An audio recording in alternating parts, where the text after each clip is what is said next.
So we are ready. We have another wonderful resource person now. We already had her earlier.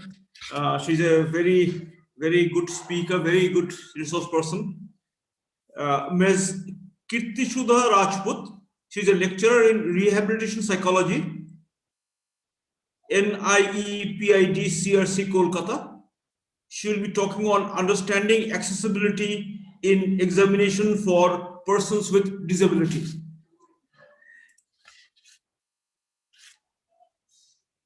May I now request Ms. Keertisudha Rajput, who is a lecturer in rehabilitation and psychology from NIEPID RCRC Kolkata, to start her proceedings on understanding accessibility in examination for persons with disability. Ms. Keertisudha, please unmute yourself. You are a co-host. You can do that.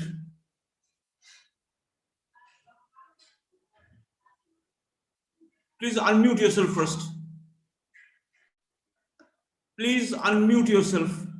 You are muted. Yes, now I could unmute. Please myself. unmute. Thank you. Yes. Thank you so much. Yes, now I can see you very well. Thank you. Yeah. So thank you so much for Tapas sir and Dr. Aniruddha sir for giving me this opportunity to talk about this topic on understanding accessibility in examinations for persons with disabilities. I welcome all the participants for this session in the afternoon of day 2 of this CRE program. And before I start with my presentation, Aniruddha sir and Tapas sir, if it is possible, I would like to know about the participants. I mean, are all of them educationists, I mean the special educators, or they are also psychologists and other rehabilitation professionals? Yes. Not only special educators, some teachers are school teachers are also there, some college teachers are also there. Okay, and all of them are rehabilitation professionals, right? Yeah, okay.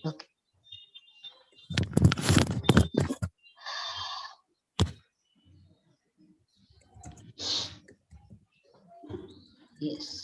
So now before I share my screen, I would like the participants to tell me about, because since yesterday you have been discussing about accessibility.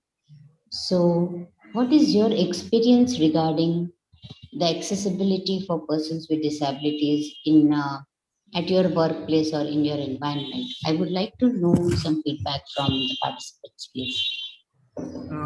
They are all muted at the moment, so let them write in the chat box. Otherwise, yes, it is very disturbing. I understand. It will be wonderful if you can answer madam's question in the chat box. Please use the chat box to answer your question. Yeah.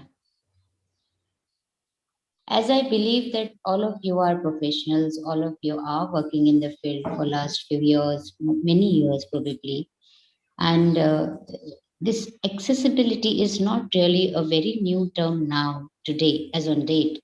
It has been launched quite a few years back, and there are different policies and even amendments in the acts so that we all can implement this concept of accessibility for persons with disabilities in our professional life and even in our community life. So maybe a few of you, if you can just make a comment regarding your experience about this accessibility for persons with disabilities in your area.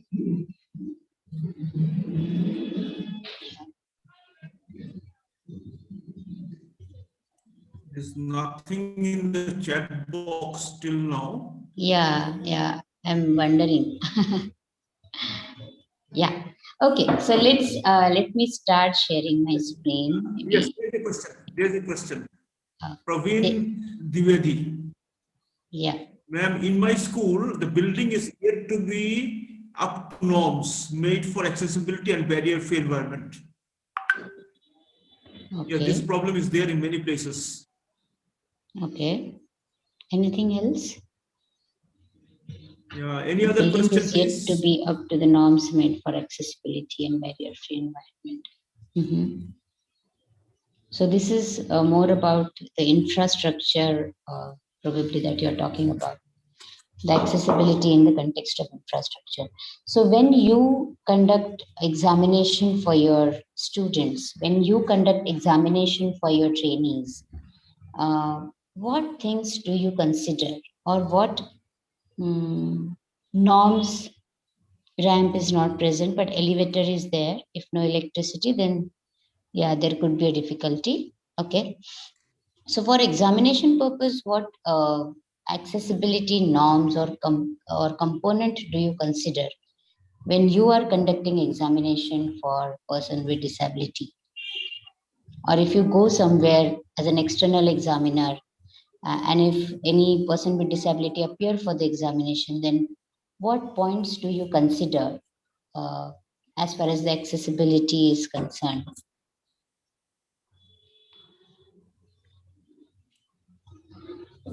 Raju Lakshmi, you can answer.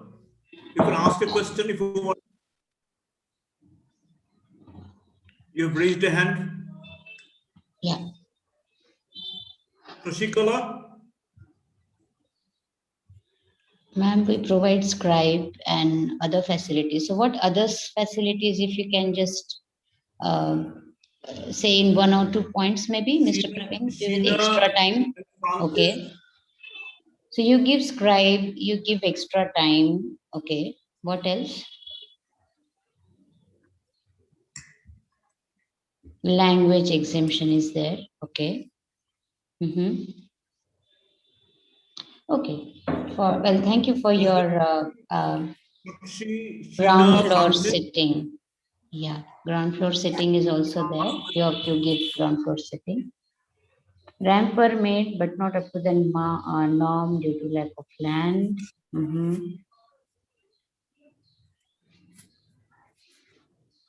Okay, great. So let's talk about my presentation now. Access to examination room, subject exemption like maths and attitudinal accessibility is very, very important. Yes, I very much agree with you that accessibility, attitudinal accessibility is very much important. Yeah. So I will be talking about safety measures and non-destructive environment. Okay. Great. So basically, you all are. Please make the screen. Yes, sir. Full screen, this slide. Yes, sir. I'll be doing it. Yeah. Timing and scribe and large print. Great. Okay. So do you use any kind of, say, what you can say, technology for providing accessibility, or following accessibility measures for people with disabilities?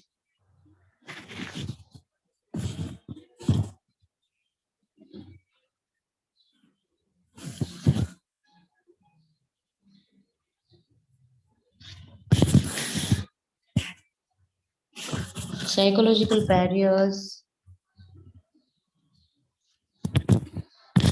Subject exemptions, there are psychological barriers not only school authorities but from parent side also. And though there is a provision for CWSN in all the schools, it is very difficult to get autistic children and ADHD children in the schools. The schools are simply denying to take admission. Okay, fine. So thank you so much for your prompt responses, and let me go to my presentation now. So, because from your responses, what I could get is you have a quite good idea about what accessibility is. And this accessibility is more in the context of what we can say infrastructural accessibility. Whereas you also talked about the accessibility, or rather the barrier-free environment, and the barrier, that is the attitudinal barrier, has to be removed, and that's what you have also mentioned. So in my presentation, there are what you can say, three major components. One is accessibility, another is examination, and third is persons with disabilities. So before we talk about its implications, let us understand these three concepts first of all. Accessibility is strongly related to the universal design, and it is the process of creating products that are usable by people with the widest possible range of abilities, operating within the widest possible range of situations.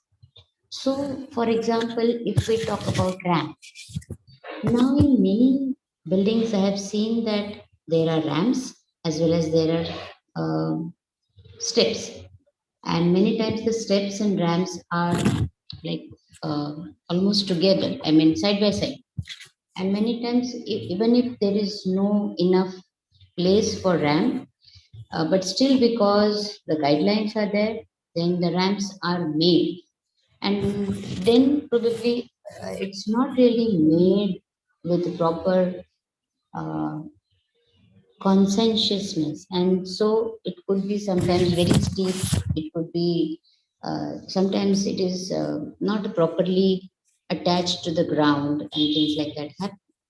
So accessibility is more about a universal design. For example, a person with locomotor disability or who is using a wheelchair may not be able to use the steps, but can surely, but a person who is not having any kind of locomotor disability can surely use the ramp. So the ramp becomes rather a more universal structure to reach to a place wherever possible than steps. So accessibility is not only about the usability of any particular product or structure. It is more about, even if the product or structure is usable, can the person access that usable product or not? Accessibility modifications may be required to enable persons with disabilities to gain access to, say, education, to employment, to transportation, housing, access to recreation, or even simply to exercise their rights to vote. So, accessibility is like a process, and it is to be considered at every platform of life, every phase of life, especially when it comes to the social participation or constructive contribution of persons with disability in their personal life as well as social life. Accessibility, in the sense considered here, refers to the design of products, devices, services that are available, and environments so as to be usable by people with disabilities.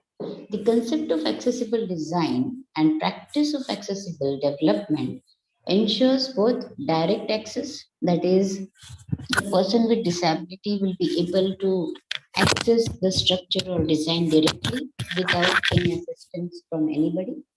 Whereas there are indirect access also, which means that compatibility with a person's assistive technology. For example, there can be a computer screen readers. Now, here the person may not be directly dependent on any person, but the assistive technology is being used or is being taken into account to access a particular product or information or structure. Accessibility can be viewed as the ability to access and benefit from some system or entity. The concept focuses on enabling access for person with disabilities or special needs, or enabling access through the use of assistive technology. However, research and development in accessibility brings benefits to everyone.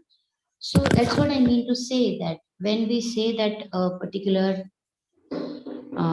product is accessible, the particular website is accessible, say for example, that means that it is accessible by a person with disability as well as a typically developing person, जिसको हम normal person बोलते हैं, they can also accessible the website. And so this research and new developments in accessibility brings benefits not only to people with disabilities, but to everyone.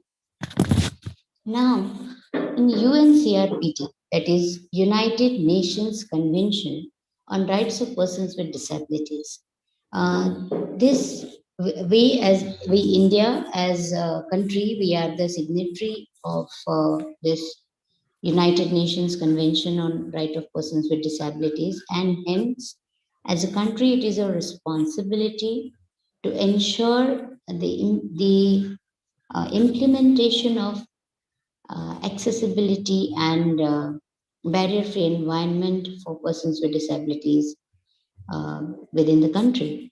And you must be, I mean, in yesterday's presentation, you must have heard about Sugamya Bharat Abhiyan that is being launched by Central Government of India. So, because we are the signatories, this Abhiyan, Sugamya Bharat Abhiyan, uh, Accessible India campaign is a very crucial step towards implementing this Article 9 mentioned in UNCRPD, which is about accessibility. Now, this Article 9 states that to enable persons with disabilities to live independently and participate fully in all aspects of life, states parties shall take appropriate measures to ensure to persons with disabilities access on an equal basis with others to the physical environment, to transportation, to information and communications, including information and communications technologies and systems, and to other facilities and services open or provided to the public, both in urban and in rural areas. These measures, which shall include the identification and elimination of obstacles and barriers to accessibility, shall apply to inter alia, buildings, roads, transportation, and other indoor and outdoor facilities, including schools, housing, medical facilities, and workplaces.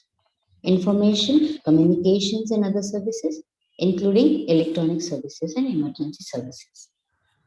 Having said this, this Article 9 of UNCRPD on accessibility, it helps us to understand a wide implications of this article. Uh, is my screen visible to everyone? Dr. Aniruddha, sir?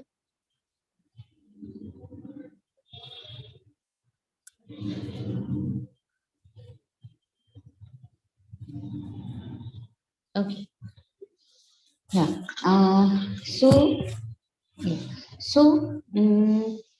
To enable a person with disabilities to live independent in the sense not only like reaching to a particular place, not only financial independence, but independent and participate fully in all aspects of life, in the sense that the person with disability should be able to enjoy different moments in life. The person should be able to access various public services, like access the hospitals, access the public transport, access the educational system. And this access is not only the access to the building or the access to the room, but that access is also to the services, the health services, the educational services, and the transportation services, etc. It and the access to the information, whether that information is given through media, like by broadcasting certain videos or certain broadcasting certain advertisements, or through printing certain advertisements in the newspapers. So all these kind of informations, whether they are given through website, whether they are given through radios, all these kind of information have to be made accessible for persons with various types of disabilities.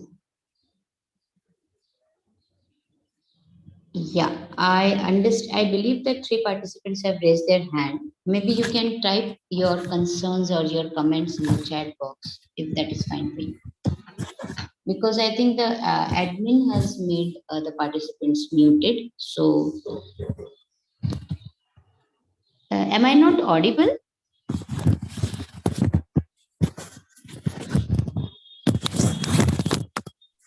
Yes, ma'am. Yeah, am I audible? Audible, ma'am. Okay, okay, fine. Yeah. Okay. So, so when we talk about accessibility, it is accessibility to information, accessibility to infrastructure, accessibility to transportation, to public services, and to uh, lead a life as equally as any other person, whether it is in urban area or rural area. And of course, this is a very ideal phase that is mentioned in UNCRPD, and as we all are experiencing that it is not yet achieved at all the places in India, and we are it's a still a long way that we need to that we have to achieve. And though in this particular component they have not talked about the mm, attitudinal barriers and psychologically being accessible to the services. But as few of you have mentioned at the beginning, that it is very important that um, participants or the persons with disabilities attitude, their caregivers or family members attitude, the attitude of the professionals, rehabilitation professionals, and the attitudes of policymakers, the attitudes of the diplomats, all these psychological approaches and attitudes towards persons with disabilities and their inclusion, and hence making the provision of accessibility matters a lot. Now, though they have not mentioned about it, but it is a very crucial underlying component to make the accessibility happen in reality.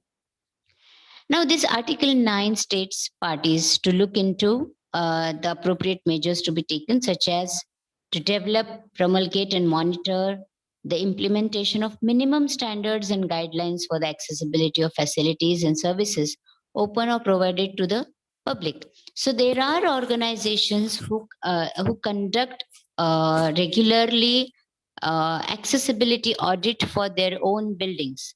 Even government have given guidelines so that anyone can take this accessibility audit for their own buildings or buildings of various public places, like accessibility audit for bus stand, accessibility audit for railway station, accessibility audit for school buildings, accessibility audit for hospital buildings. And then that helps us to understand whether the minimum guidelines and standards are really being implemented or not. If not implemented, then what are the limitations, why those are not being implemented, and what could be done to remove those barriers and the place can be made accessible. Then next is to ensure that private entities that offer facilities and services which are open and provide the public to take into account all aspects of accessibility for persons with disabilities. See, for example, I work in NIPID, that is National Institute for the Empowerment of Persons with Intellectual Disability. But when we work on making the things accessible, we are not only supposed to think of the population of persons with intellectual disabilities, but it has to be always considered in a wider perspective, and all kind of various persons with various disabilities needs to be taken into account when we are working on implementing this accessibility component. It is the state's part is responsible for providing training for stakeholders on accessibility issues faced by persons with disabilities. Now, I remember there is one school of municipal corporation in Navi Mumbai, in one of the place in Navi Mumbai, and they made this ramp. Okay, and they had quite good enough place to prepare the ramp, and they had made a wonderful ramp. The slope and everything was really up to the mark.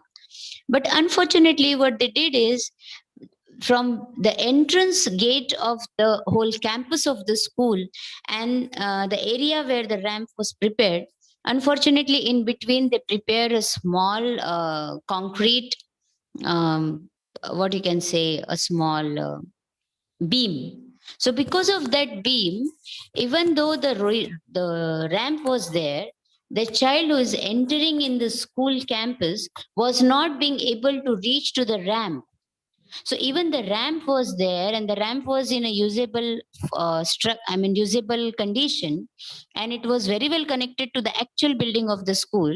But the ramp was, there was a barrier between the ramp and the gate of the school, and because of which the child could not actually access the ramp. So why does this happen? It happens when the concerned stakeholders are taking things only for the sake of taking it. When they do not actually understand the exact, say, meaning of it, or exact implication of it, or if they do not understand exact consequences of such kind of designs, then such mishaps may occur.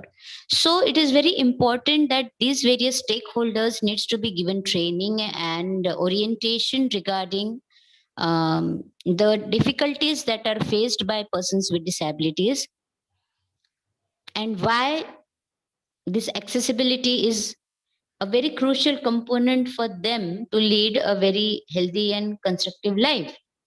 So, for example, a training of, say, engineers in um, uh, public construction departments, then orientation to doctors, orientation to, because all medical professionals may not be necessarily um, equally trained in dealing with people with disabilities. I would like to give you another example. One of my friend, she was, sir, I do not understand. Someone is writing on the screen. Is it so? I could see something being written on the screen when I have shared the screen.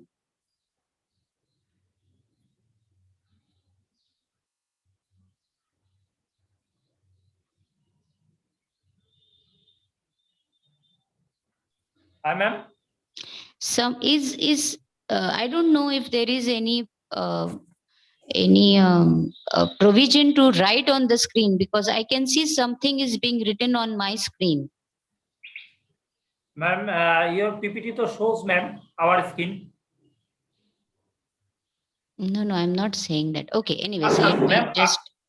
आपका PPT तो हम लोग का screen में show हो रहा है. Show हो रहा है सर, बट मुझे दिख रहा है कि मेरे पीपीटी के ऊपर कुछ ओवरराइट किया जा रहा है. I mean, is there any such instrument, और बिकॉज 2-3 बार मुझे दिखा something is being overwritten on this screen, so I could not understand. Anyways, I'll continue with my presentation. Okay, ma'am. Yeah. So these stakeholders, say engineers or doctors, or need to be trained. I was giving you one example, like a friend of mine. She was like 42 years old, and she met a stroke, and she was in Kolkata with me at that time, and we had to take her to hospital, and she was in a very semi-conscious mode, not really being able to answer loudly. And the doctor was talking to her in Bengali, and the doctor was asking her to again and again to tell her name, and the doctor was again and again asking her to lift her hand and leg.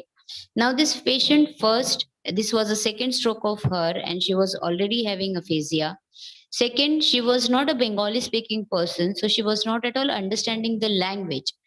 And then I had to approach the doctor, and I have to tell him that first thing, she can hear, but she cannot respond because her speech is already affected because of her first stroke episode. And second, she is not a Bengali speaking person. So even if you ask her anything in Bengali, she will not be answering.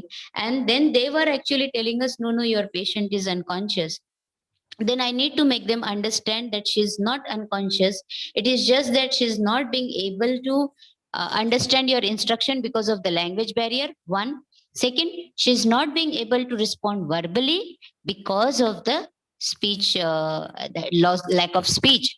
And so, so even if now we will be talking about examination, and this examination for my presentation, I'll be talking about the academic examination. But even in the medical examination, when a doctor is examining a patient, it is very important that they need to understand whether the question being asked is comprehensible or not, and whether the language barrier is being considered and removed or not. So even the doctors needs to be given training regarding the accessibility issues, accessibility to information, and accessibility to the question issues faced by persons with disabilities. Next is accessibility. The stake parties needs to consider to provide accessibility in buildings and other facilities open to the public, signages in braille, and should be easy to read and understand forms. So even till date, see, because to get signages in braille, many organizations also, they don't know where to go, where they can get this braille signages. So there are, like, they can surely approach National Institute for Empowerment of Persons with Visual Handicap, NIVH, which is the headquarters is in Dehradun. They can also approach associations like National Association for Blind, NAB, so that they can be helped to make their own buildings equipped with signages in braille. There could be pictorial signages saying that this washroom is for female, that washroom is for male. So all these facilities are required to make the building more accessible and comprehensible for people with different kind of disabilities. Though I will not be talking about the infrastructural accessibility in general more, I will be more focusing on the examination component. Yeah.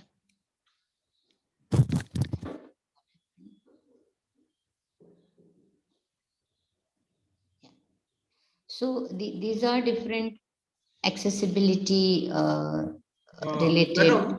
Madam, Yeah. can you see writing up there? Please move this window away from the screen, whatever.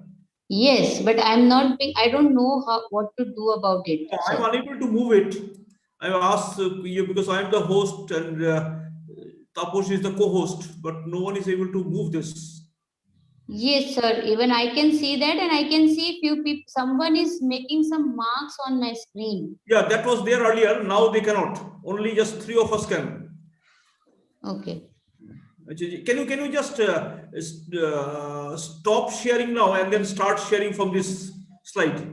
Okay, I'll do that. I'll do that. Someone is using Zoom annotation, it seems. Ms. Gargi has said. So whoever is using Zoom annotation, it is requested to kindly do not use Zoom annotation because it is disturbing the presentation. It is requested kindly do not use Zoom annotation.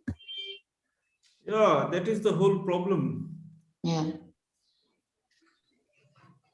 I'm unable to stop that person. Yeah. Anyway, you restart this. Okay. Okay. Yeah.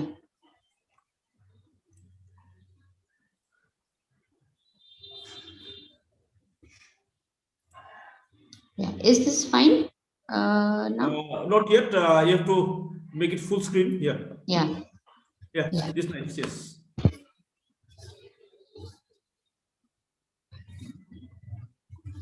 Is it visible now?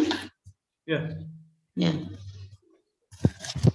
Fine. So these are certain accessibility symbols, I would say. This is just for information. I'm sharing this. Like the print can be large. If there is a person with, say, low vision, then it always helps if the print is large. Then, for example, if we are conducting any kind of interview or any kind of conference, then it is always better to have a sign language interpreter. Then if something is written on a board. Madam, someone is requesting to go to the previous 2 or 3 slides. Yeah. From UNCRPD, this one? Slides. Yeah.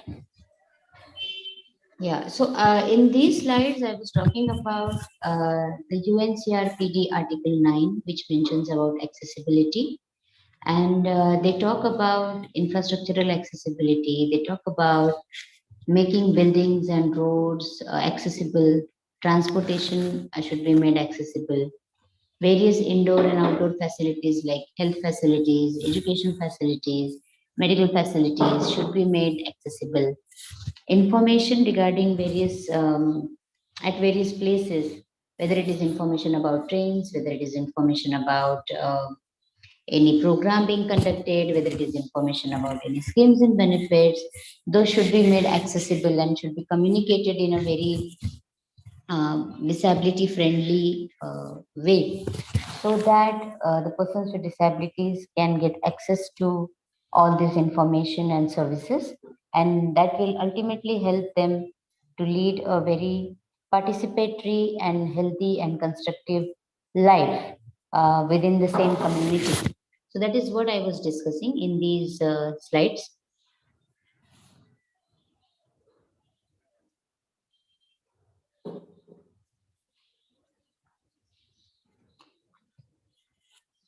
These slides also talk about what are the roles of state parties, especially when it comes to the implementation of Article 9 regarding accessibility. Yeah. And these are certain just symbols for your information and sharing. Now, what are different types of disabilities that are mentioned in Rights of Persons with Disabilities Act 2016? People who have disability for more than 40% are considered as persons with benchmark disabilities. There are total 21 disabilities mentioned, like in intellectual disabilities, they have talked about intellectual disability, which was earlier called as mental retardation, then autism and specific learning disabilities. There is also mental illness, then low vision and blindness. Then locomotor disabilities include leprosy cured person, or persons with cerebral palsy, or those with muscular dystrophy and dwarfism. Then acid attacks or victims are also included. Then people who have like complete deafness or are hard of hearing are also one of the categories. Then people who have speech and language pathology is added. Then multiple sclerosis and Parkinson's disease, muscular dystrophy. I think I've already covered that upstairs. Yeah. Then chronic neurological conditions, then hemophilia, thalassemia, and sickle cell disease. All these are blood-related disorders. And people who have multiple disabilities, like disabilities, more than one disabilities in one person at a time. All these are different disabilities which are mentioned in Rights of Persons with Disabilities. Now, about the different adaptive measures and accessibilities for these various persons with disabilities are being taken into account. For a few people, they may not really need any particular modification as far as in the infrastructure is concerned. For example, like person with say mental illness or person with say hemophilia, I mean they may have understanding, so their comprehension could be intact, and even there may not be any locomotor disability per se, and their vision and other senses and body parts may be intact, so they may not need specific change in the infrastructure, but they may need the access to the information and access to the health and other public services required them. Yeah. Then, so these are different persons with disabilities. Let's come to the third component, that is examination. A test or examination, informally exam or evaluation, is an assessment intended to measure a test taker's knowledge, skill, aptitude, physical fitness, or classification in many other topics like their beliefs and things like that. Test may be administered verbally, It can be administered on paper or orally or on computer, or in a predetermined area that requires a test taker to demonstrate or perform a set of skills. So there could be even alternative way of conducting tests like drawing or making some projects or uh, uh, reciting something and telling things like that. Tests vary in style, rigor, and their requirements. Now, there are many types of this assessment, but I'm focusing only on few of them which are actually related to the academic examinations directly or indirectly. These formative assessments are informal and formal tests taken during the learning process. These assessments modify the later learning activities to improve student achievement. So these formative assessments helps in understanding what are or identifying what are the strengths and what are the weaknesses or limitations of a particular person. What are the target areas where help is required or where intervention is required? It helps in formulating the goal and also to monitor whether the student is learning in towards the goal or not, and to provide the ongoing feedback which can be used by the instructor to improve their teaching as well as learning of the student. And so these formative assessments, even we all as professionals, we keep doing this kind of formative assessment. We check their notebooks, we check their classwork, we check their drawings, we check their assignments, things like that. Then there are summative assessments or that evaluate the competence at the end of an instructional unit with the goal of determining if the candidate has assimilated the knowledge or skill to the required standard. For example, annual examinations of the school. So we will be having frequent class tests just to understand whether the child has actually learned the skill or not, and if at all not, then how to teach the child. But so this could be formative assessments. But when we take a final examination to know whether the child has actually learned up to the mark or not, and whether the child can be sent to the next class or next level of study or not, these summative assessments play a very important role. Then there are competitive examinations. These are the tests where candidates are ranked according to their grades or their percentile, and then top rankers are selected. So these competitive examinations are basically to select the best possible candidates for particular positions. And they are used as entrance examinations of different schools and universities and colleges, and even for certain like civil service examinations are there. Then there are examinations by different companies to choose an appropriate candidate for the particular job. They are used as entrance examinations such as joint entrance examination or to secondary school. The types are civil service examinations are required for public sector. United Nations competitive examinations are there. Okay, and these are considered as egalitarian way to select worthy applicants without risking influence peddling, bias, or any other concern. So these tests help in bias-free selection of an appropriate candidate for a particular position. Then there are high stakes tests that are important, that have important consequences for individual test takers, such as getting a driver's license. So if I need to take a driver's license, I need to appear in an examination where I'm supposed to do the practical demonstration of my skills of driving, as well as I have to give an oral examination regarding my knowledge about the signages, road signs, etc., or traffic signals, etc. So these are called as high stakes test, which helps, which if I pass, which ultimately permit me to use my particular skill for skill in reality. Okay, then let's come to my topic, actual topic, that is accessibility in examination of PWDs. So one is infrastructural accessibility. Now, infrastructural accessibility, where even few of you have already given me example, right? Like you take examination on ground floor so that the person with locomotor disability may easily reach to the examination hall. You may make the hall distraction free, so that if a person is hard of hearing, then there will be less distraction, less noise, so that the person who is hard of hearing can actually listen to the instructions properly and can actually follow the instructions without any distractions. Then comes the mode of conduct of exam. So whether the examination will be taken in writing, whether the examination will be taken orally, whether the person will be allowed to use a computer to answer rather than writing. Is the person allowed to type his or her answers?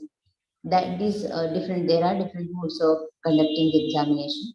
Then whether assistive devices and technologies are allowed to be used for the appearing in the examination.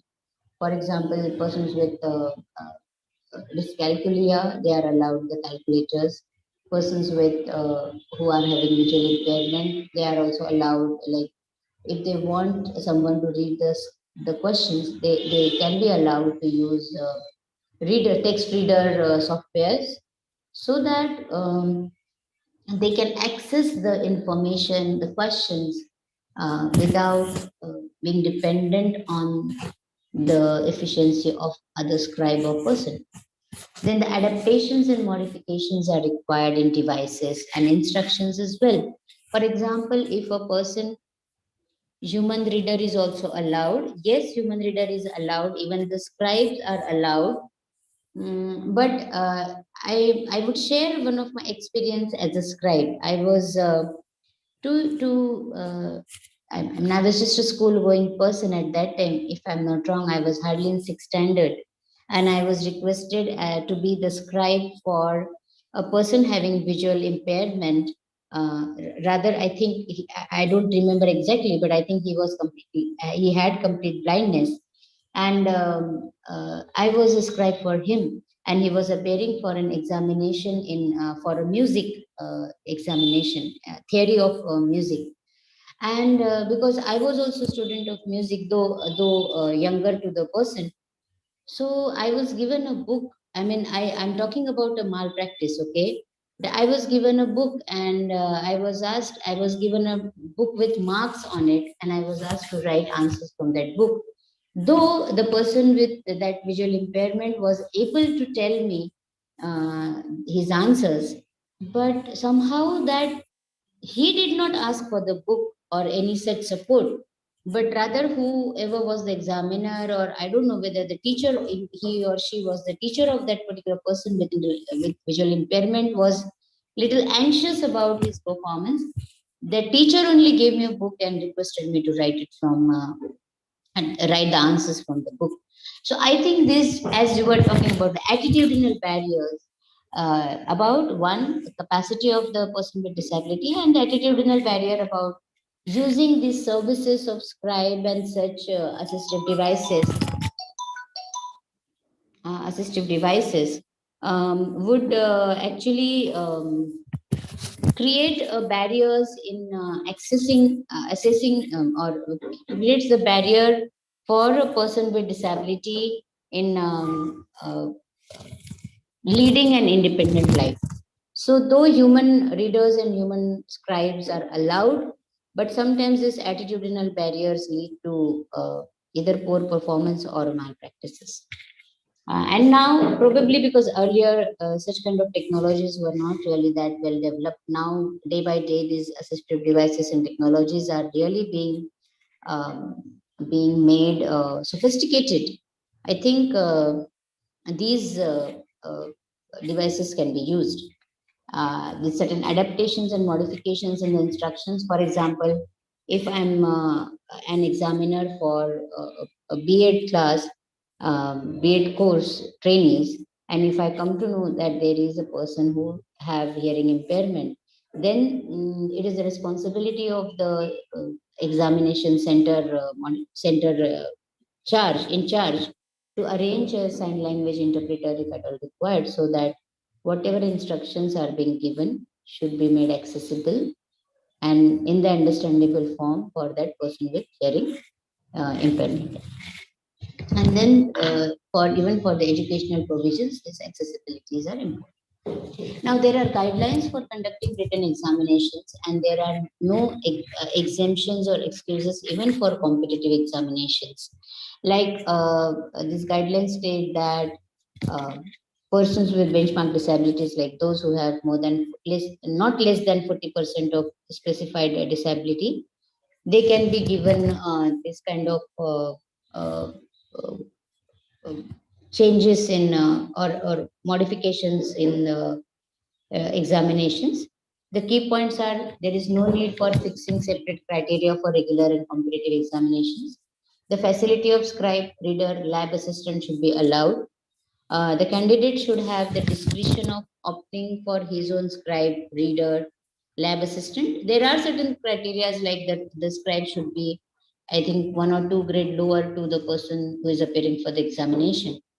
Then they should be given option of choosing the mode of taking their examination, whether they want to write in braille, whether they want to use computer, whether they want to have exam question paper and with large print.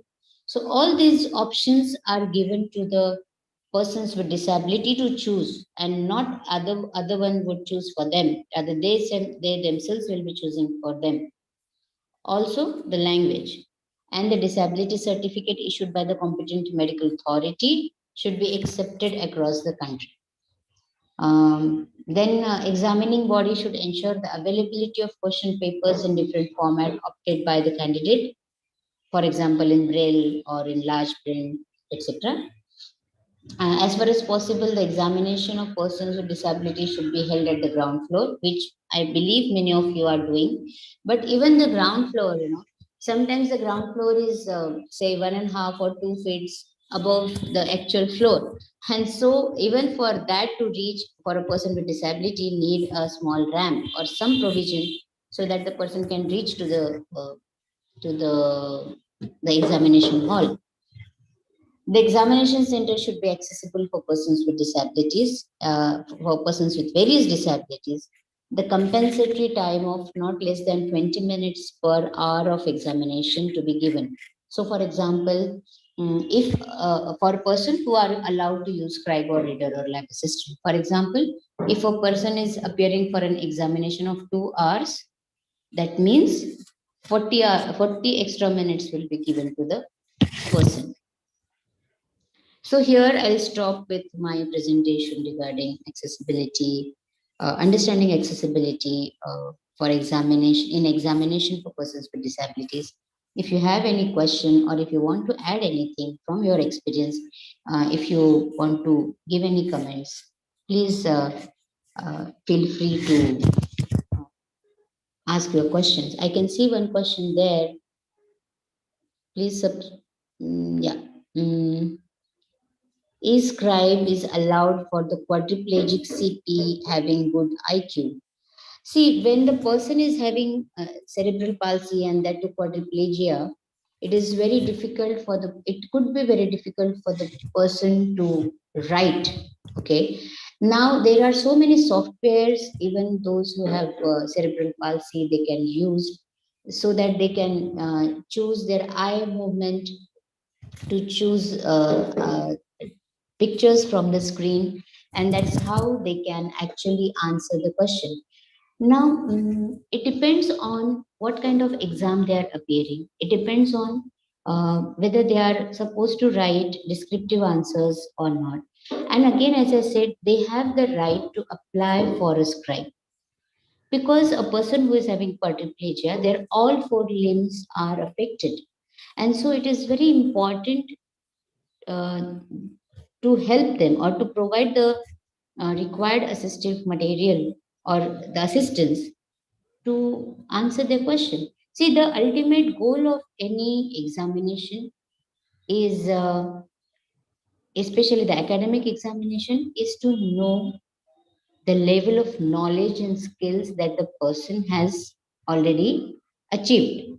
Now, if a person has appeared for a medical entrance and has quadriplegia, then the aim of the examination is to know whether the person have the basic pre-medical knowledge so that the person can take further medical medical education. or whether the person has an aptitude towards this medical field.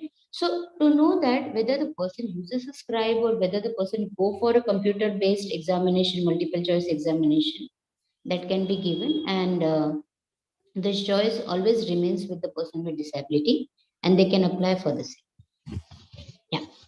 Is there any other question?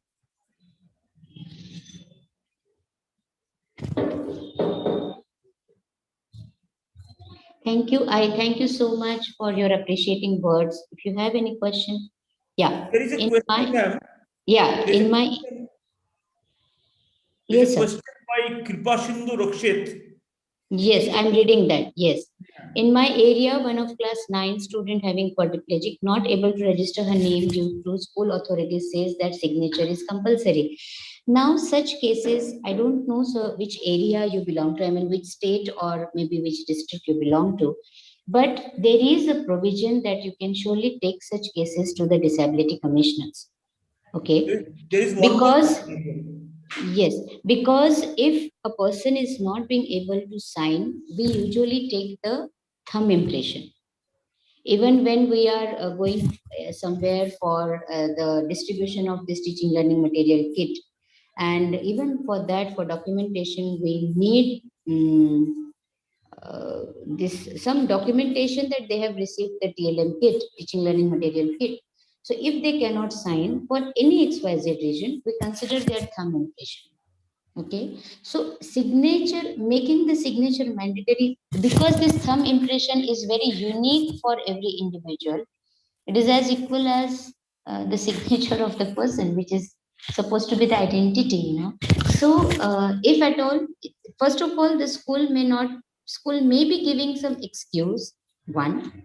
Second, the school may not be exactly aware of what could be the alternate way or alternate or the option for signature. Third, if at all they are still denying, then the disability commissioner of the area may surely be approached. Yeah. One question he had asked earlier, Yeah, this gentleman. I might have missed. Yeah. This is about taking a.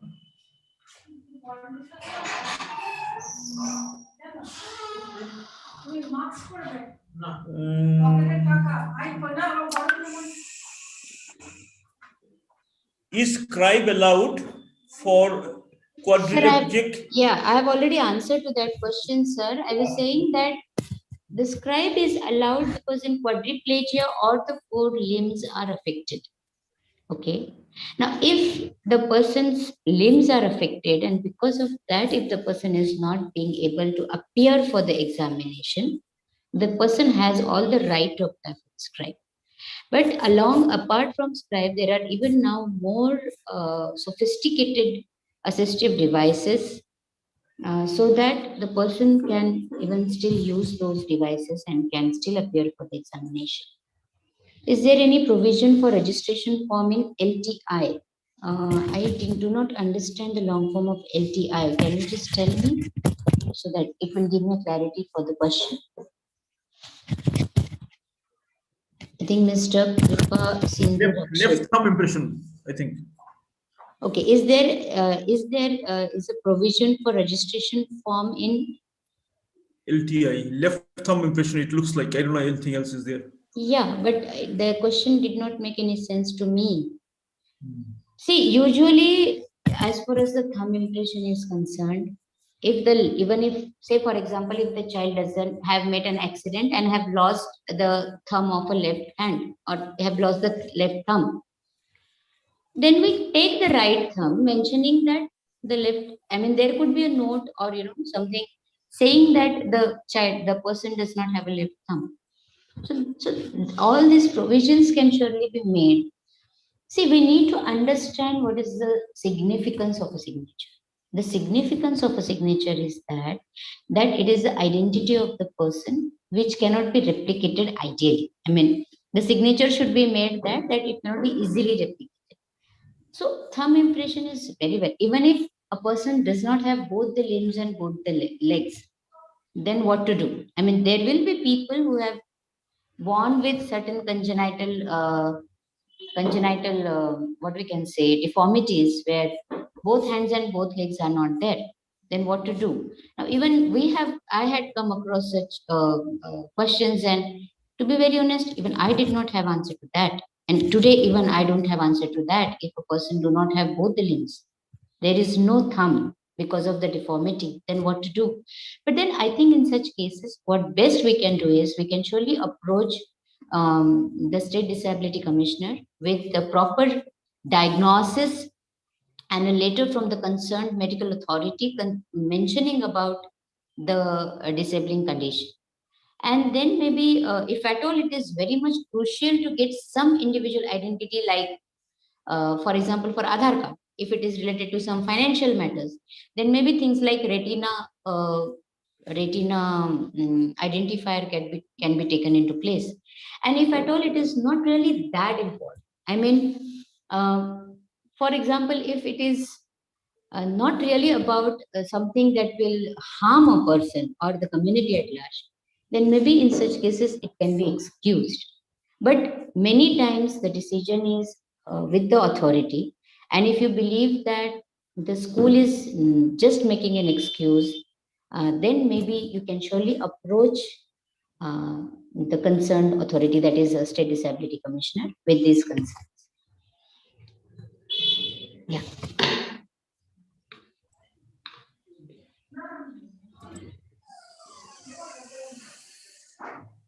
PPT, yes, PPT. I'll surely share this PPT with the organizers, and then they may be sharing all these notes, compiled notes to all the participants, I believe.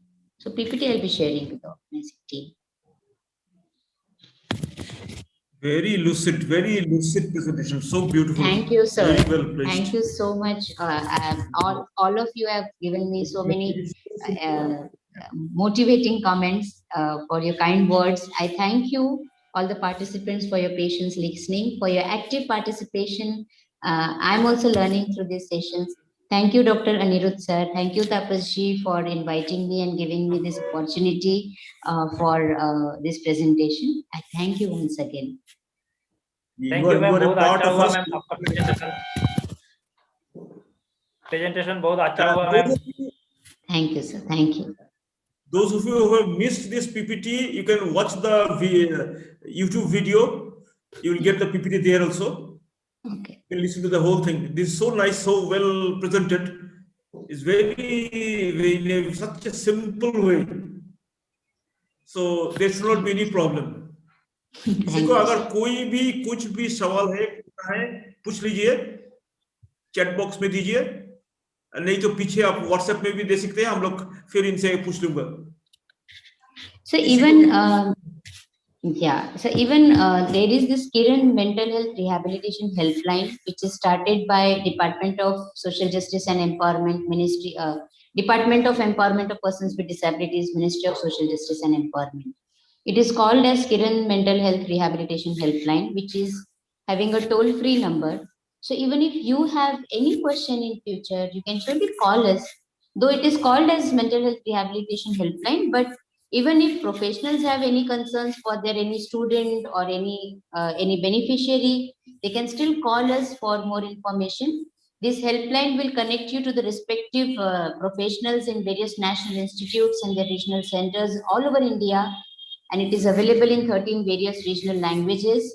So, and the toll-free number you can get on the website of the Ministry of Social Justice and Empowerment.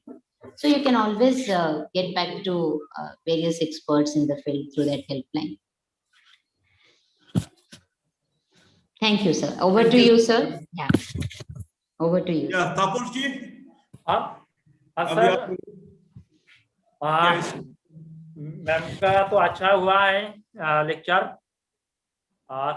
Sir, आज तो हम लोग को participants से हम लोग का और एक रिक्वेस्ट है. एक्चुअली हम लोग का एक रिसोर्स पर्सन था, थर्ड रिसोर्स पर्सन